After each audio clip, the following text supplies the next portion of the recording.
자, 아까 첫 번째 영상에 이어서 계속 설명하도록 하겠습니다.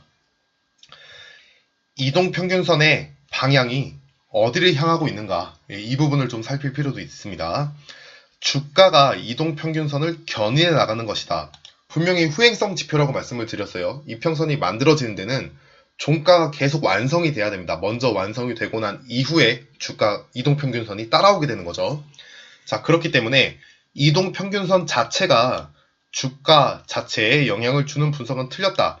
이거는 조금 이제 오해의 소지가 있는데, 이동평균선의 어떤 모습이 실질적인 그 회사 가치를 설명하는 가격에 영향을 주지는 않는다라는 얘기예요. 이거 오해하시면 안 됩니다. 자, 하지만 시장 참여자의 심리적인 특성상 이동평균선 위의 가격과 우상향의 이평선 모습에서 종목에 대한 매력을 느끼기 때문에 이 부분을 활용할 효과적인 방법을 생각해야 한다. 이건 진짜 간단한 부분이에요. 저희가 어떤 주가를 설명하는 데 있어서 이평선이 이렇게 있으면은 이평선 위에서 가격이 이렇게 놀고 있을 때는 이평선 위에서 가격이 있을 때는 이 이평선이 마치 지지선의 역할을 해줄 것처럼 보이기 때문에, 자, 그리고 이평선이 이렇게 우상향의 모습을 하고 있다면은 앞으로도 지속되어서 상승할지도 모른다라는 추세의 연속성에 대해서 기대감을 갖기 때문에 시장 참여자들의 어떤 매수 관점이 불어날 수 있다는 거죠. 반대로 이평선 아래에서 이렇게 주가가 움직이게 되면은, 그러니까 올랐다가, 자, 주가가 이평선 위에 있다가 이평선 아래로 내려가게 되면은 이 이평선은 저항을 할 것이다 라는 생각 때문에 실질적인 회사 가치에 영향을 주는 건 아닌데, 그렇지는 않지만 이게 저항을 할 것이다 라는 생각 때문에 매수 심리가 많이 떨어질 수 있다는 거예요. 그걸 이용해서 주가를 바라보는 방법이 이게 어떤 추세의 이탈이냐 아니면 함정이냐, 이거를 판단하기도 하죠. 자, 그런 측면도 볼 수 있고요. 또 이평선이 아래로 내려가는 모습에서는, 이렇게 이평선이 아래로 내려가는 모습에서는 당연히 주가가 잠시 오른다 하더라도 그 기본적인 추세의 연장선이 아래쪽을 향하고 있기 때문에 매수 심리가 많이 나타나질 않아요. 횡보할 때도 마찬가지인 거죠. 횡보할 때도 주가가 이평선에 위에 있을 때 저희가 매매하는 게 유리하다, 이런 얘기 많이 듣잖아요. 횡보하고 있을 때도 주가가 이렇게 위에 있을 때는 그나마 매수 심리가 조금 자극이 돼요. 하지만 떨어지고 나면은 이 이평선이 저항선의 역할을 하기 때문에, 그렇게 생각을 하기 때문에 매수자의 심리가 그렇게 불어나질 않더라. 그래서 지속적으로 저항을 받는 모습이 보일 수 있다. 이러한 관점에서 여러분들이 이평선을 바라볼 필요가 있다라는 겁니다. 아시겠죠? 자, 간단해요. 예. 이평선의 위의 가격, 이평선 위의 가격을 봤을 때 매력을 느끼고 시장 참여자들이 우상향, 오른쪽으로 오르고 있을 때 그때 종목에 대한 매력을 느끼기 때문에 저희는 이 부분을 활용할 방법을 생각해야 한다. 이평선 아래에서 산다고 해서 그게 잘못된 것도 아니고 이평선 위에서 산다고 해서도 그게 뭐 잘못했다고 보기는 힘들어요. 그쵸? 저희한테는 손절이라는 큰 무기가 있으니까. 근데 여러분들이 이제 매수를 가담하시는 과정에서 혹은 종목을 분석하는 과정에서 현재 이평선과 주가의 위치 상태를 살피면서 그에 적절한 대응을 해야 된다는 거죠. 계획을 짜는 단계에서도 당연히 마찬가지가 되는 거고요. 자, 그러면 단일 이평선으로 이제 실전적인 활용에 어떤 것들을 해볼 수 있느냐? 제가 가장 많이 활용하는 거는 특정 기간의 평균값을 산출하는 데 씁니다. 특정 기간의 평균값. 뭐 100거래일이면 100거래일의 캔들이 있겠죠. 네, 그 안에 종가 평균을 딱 모아서 볼 때, 이럴 때 사용하기도 합니다. 그랜빌이 이제 그런 말을 했어요. 이런 비슷한 얘기를 하는 사람들은 되게 많은데, 이 이동평균선을 활용하는 거는 저마다 다르기 때문에 많은 고민을 해봐야 한다, 이런 말을 했었고요. 제일 유명한 그 그래프 뭐죠? 갑자기 기억이 안 나네. 엘리어트 파동. 자, 엘리어트 파동을 만든 엘리어트도 그런 말을 했습니다. 나머지는 숙제로 맡긴다. 예. 이거를 활용하는 사람들마다 그 가치가 다르게 느껴질 것이며, 나머지는 숙제로 맡긴다. 이제 시간적인 부분에 대해서 엘리어트가 이제 다 쓰지 못하고 죽었다. 뭐 이런 얘기가 있죠. 그때 이제 마지막에 책에 써놓은 글귀가 나머지는 숙제로 맡긴다. 자, 그런 것처럼 이거를 활용하는 것은 여러분들 하기 나름이에요. 근데 다른 사람들은 어떻게 활용을 하는지 그거를 듣고 나면은 여러분들이 거기서 더 좋은 아이디어를 착안할 수도 있습니다. 자, 그런 관점에서 보자는 거죠. 특정 기간의 평균값을 산출한다. 자, 이렇게 볼게요. 만약에 이러한 거래일이 있어요. 이러한 거래일이 있습니다. 여기 차트 위에 보시면 79 거래일이다라고 나와 있죠. 이 기간 동안에 어떤 매매 평균 가격이 있을 겁니다. 79 거래일 한번 찍어 볼게요. 79 이렇게 찍어 놓고 보면은 여기 캔들에서 그 가격이 결과가 나오겠죠. 그쵸? 그때 가격을 보니까 4,970원 4,970원 이 기간 동안에는 사람들이 평균적으로 이때까지 4,970원에 평균 가격을 두고 어떤 그 거래가 이루어졌다. 이렇게 판단을 한다는 거죠. 이게 유용하게 쓰일 때는 지지와 저항을 판단할 때 되게 좋아요. 저희가 어떤 주가의 흐름을 판단하는 데 있어서 정말 중요한 시작점은 바로 주가의 하락입니다. 주가의 하락. 자, 이 기간을 한번 볼게요. 여기를 말씀드리는 거예요. 여기. 이 기간을 한번 보도록 하겠습니다. 자, 저가를 형성할 때까지가 여기네요. 그쵸? 자, 총 거래 일수는 13일이에요. 13일. 그러면은 여기다가 가격 이동 평균. 그 평균 값을 계산하는 거죠. 되게 쉬운 거예요. 그냥 계산기를 따로 쓴다. 이 정도로 생각하시면 됩니다. 자, 하락하는 기간, 특정 기간이죠.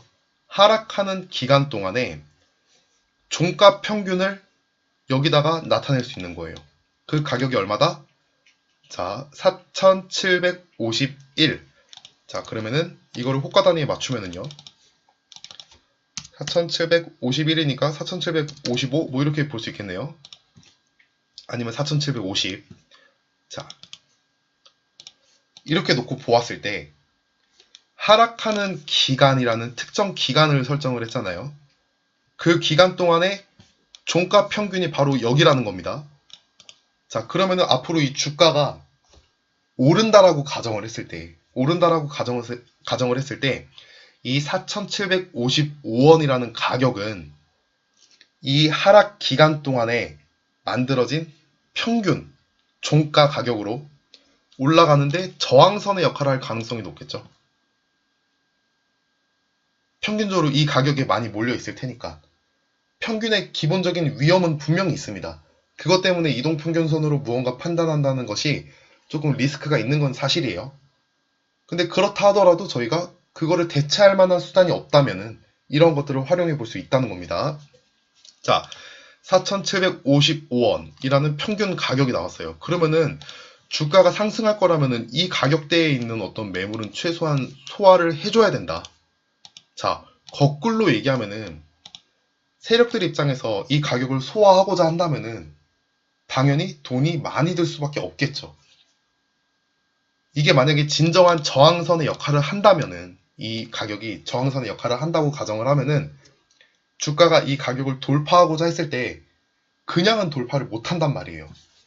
그냥 살살 두들기는 것만으로는 돌파를 못해요. 강하게 돌파를 해줘야 됩니다. 강하게.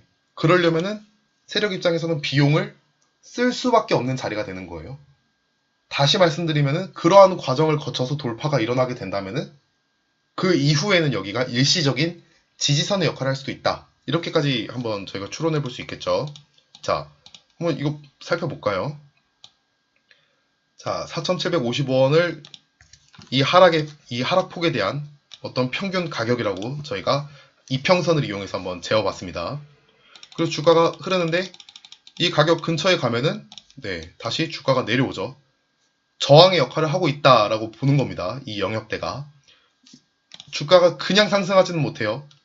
세게 뚫거나 아니면 여러 번 소화 과정을 거치고 뚫어내거나 이 둘 중에 하나일 겁니다. 갭으로 이런 과정 없이 갭으로 한 번에 뚫어버리면요. 그 자리는 그냥 밀리게 되는 거예요. 자, 한번 진행해 보도록 하죠. 자, 계속 윗꼬리 달고 밀리죠. 그쵸? 네, 윗꼬리 달고 밀리는 모습. 이 영역이 지금 2번이나 밀렸어요.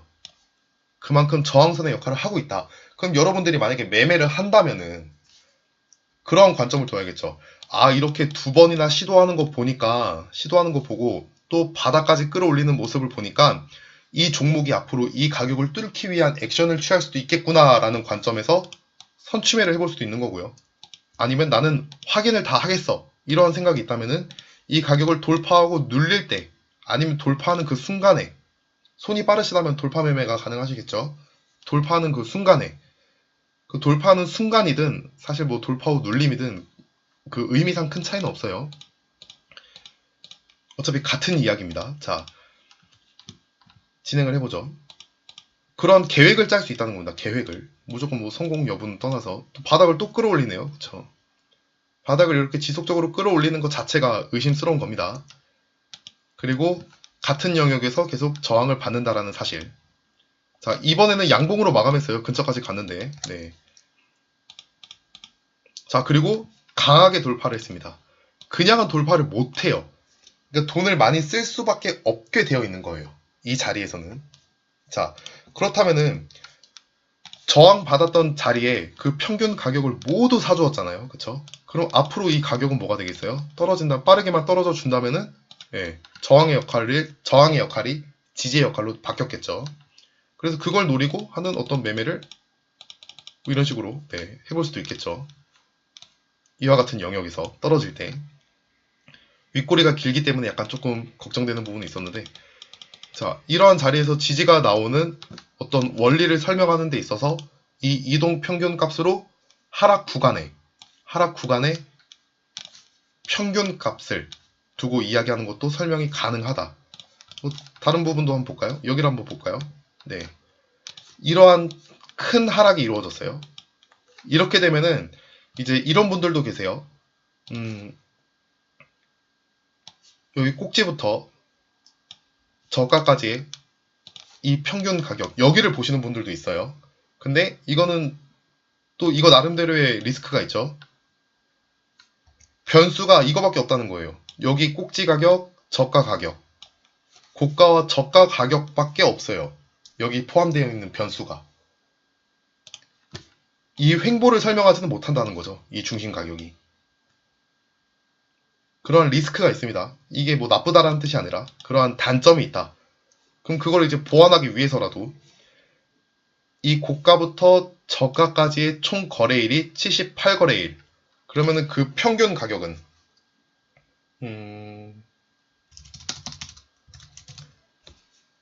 자, 그 평균 가격은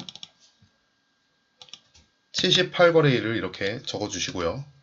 딱 봤을 때 이 저가가 이후에 확인을 하겠죠. 저가가 이렇게 만들어졌을 때 확인을 했을 겁니다. 앞으로 주가가 상승하는 데 있어서 나는 최소한 이 저가를 깨지 않는다면은, 저가를 깨지 않고 주가가 상승 국면으로 접어든다면은 최소한 소화를 꼭 시켜줘야 할 그 경로에 이런 매물대가 있다. 이 정도는 판단할 수 있다는 거죠. 자, 호가 단위에 맞추면은 5,110원이 되겠습니다.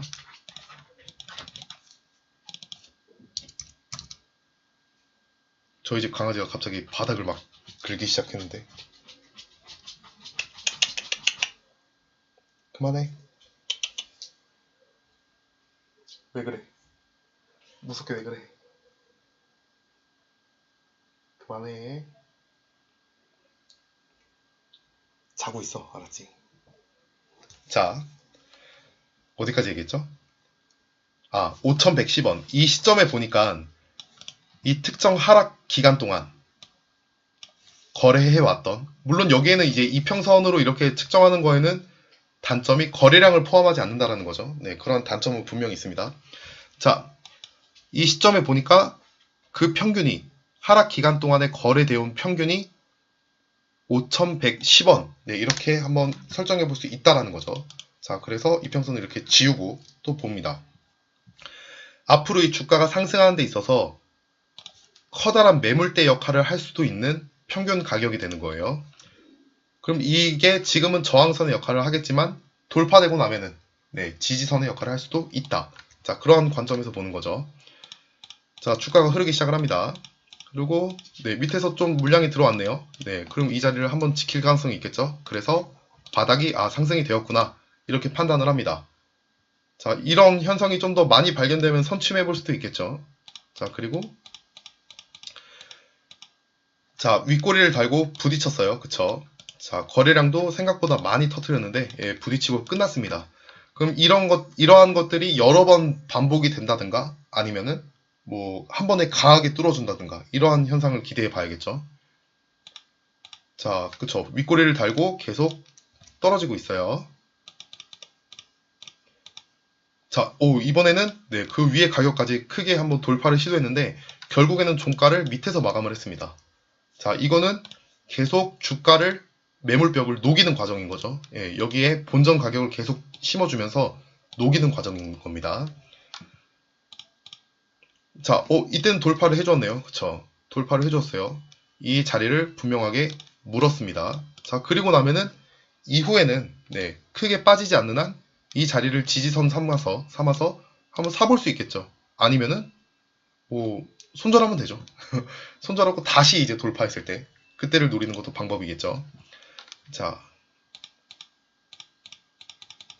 이때 이후에는 이렇게 저항이 지지로 바뀌어서 지지의 역할을 분명히 해주는 모습을 관찰할 수 있다는 거.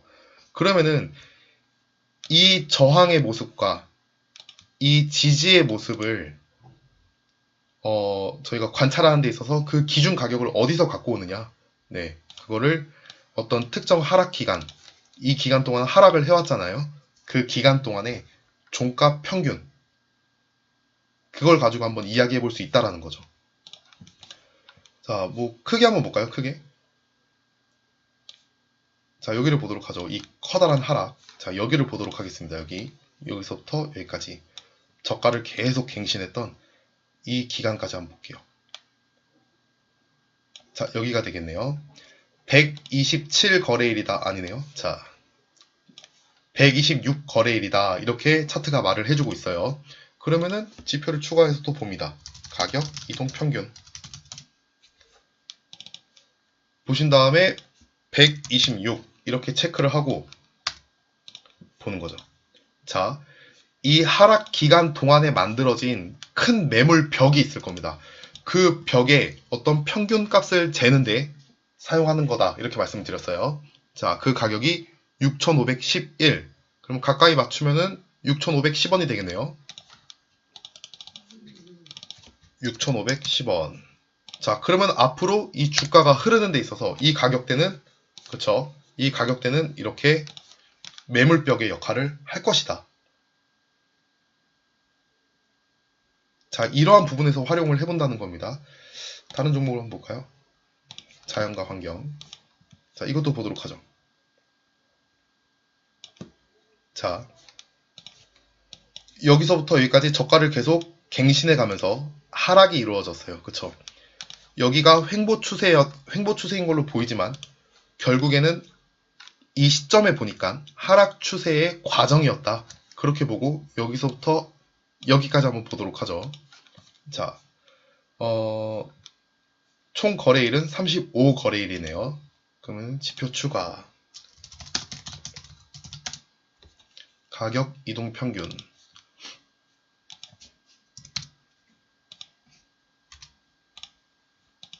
자, 이 거래일의 평균 가격은 여기 몰려 있다는 겁니다. 1,701원. 그러니까 가까이 맞춰보면은 1,700원 혹은 1,705원 이렇게 되겠네요. 뭐 이번엔 1,705원으로 해보겠습니다. 이렇게 해보고 앞으로 이 종목이 상승을 할 거라면은 이 가격에 대한 이 매물벽에 대한 소화를 확인을 해야 된다는 거죠. 그쵸? 자, 일단은 바로 그 자리에서 부딪히고 내려오는 모습이에요. 자, 한번 녹여내었죠. 안착을 했으면 좋겠습니다. 자, 안착을 하는 느낌이에요. 자, 이때 이제 여러분들은 여러 가지 판단을 하셔야 되는데, 이게 일시적인 안착일 수도 있고요. 일시적인 안착일 수도 있고, 아니면은, 하나의 페이크일 수도 있어요. 그 부분을 아셔야 됩니다. 하나의 페이크일 수도 있어요. 하지만 세력들은요, 쉽게 보이는 지지와 저항에서 놀지 않아요. 여러분들이 쉽게 볼 수 없는 지지와 저항을 가지고 움직이게 되어 있습니다. 자, 그러면은 이거를 기준 삼아서 한번 위로 치긴 했었는데 살짝 이렇게 위로 친 물량이 있으니까 네, 다시 재돌파하는 걸 노리는 게 나을 수도 있겠어요. 아닌가 봐요. 자, 아닌가 봐요. 자, 이탈을 만약에 한다면 이탈을 안 해주네요. 너무 아쉽다. 자, 이 자리에서 돌파 이후에 지지가 나타나는 모양, 그리고 여기 저가가 계속 유지되는 모습을 보이실 거예요. 저가가 계속 유지되는 모습. 그럼 이러한 저가를 유지하는 이유는 무엇일까? 네. 이유는 간단하죠. 여기서 돈을 그만큼 많이 비용을 지불했기 때문에 지켜야 할 가격이 되는 거죠. 그럼 이런 걸 기준 삼아서 매매해 볼 수도 있다라는 거죠. 저희가 하는 가장 유리한 그 매매 포지션은 돌파가 일어나고 난 이후에, 그러니까 저항선이 지지선으로 뒤바뀐 이후에 매매하는 게 가장 유리한 거예요. 물론 밑에서 선취매하는 거에 비하면은 이제 가격 메리트를 좋게 볼 수는 없어요. 선취매하는 것보다는 위에서 사기 때문에. 하지만 확인할 거를 어느 정도 다 확인하고 매수에 가담한다면은, 그리고 그러한 효율적인 방법이 있다면은 여러분들이 이 이평선을 활용해 보는 것도 괜찮겠다라는 게 제 개인적인 생각입니다. 자, 여기서 보면은 지지와 저항이 활발하게 막 부딪히고 싸우고 있어요. 그쵸? 그러면은 이걸 거꾸로 이 기간 내의 하락을 한번 보는 거죠. 이 기간 내의 하락을. 자, 175일입니다. 지표 추가.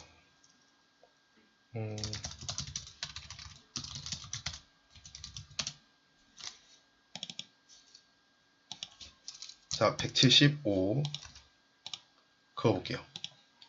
그럼 이 하락폭에 대해서, 이 하락폭에 대한 거래일의 큰 기간이 길죠. 그쵸? 예, 큰 평균의 값이 2005원. 네, 그냥 2005원 쓰면 되겠네요. 2005. 자, 이평선을 지우고 그 다음 저항선은 그럼 어디가 될까? 네, 봤을 때 자, 이러한 자리가 저항으로 지금 작용을 하고 있다. 저항으로 작용을 하고 있고, 이거를 강하게 뚫고 나서 자, 계속 저항을 받네요. 자, 이럴 때는 이제 재돌파를 노려야겠죠. 한번 손절을 치고 재돌파를 노려야겠죠. 자, 이렇게 크게 상승을 하고 난 이후에는 여기 닿질 않아가지고 정확하게 확인을 할 수는 없지만, 네, 저항의 역할은 충분히 저희가 확인을 할 수 있었다. 네, 이러한 관점에서 이평선을 활용해 보시면 좋겠습니다. 오늘 설명드린 내용은 이평선을 하나만 가지고 활용하는 여러 가지 것들을 말씀을 드렸어요. 이거 말고도 몇 개 더 있어요. 더 있는데 이러한 관점에서 여러분들이 하나씩 만들어 보셨으면 좋겠습니다. 어차피 어떠한 매매 기법이고 어떠한 매매 분석 방법이든지 간에 쓰는 사람에 따라서 다 달라지는 거예요. 여러분들만의 것으로 만들기 위해서 다양한 생각을 한번 해보시길 바래요. 자, 오늘 여기까지 하도록 하겠습니다. 수고하셨습니다.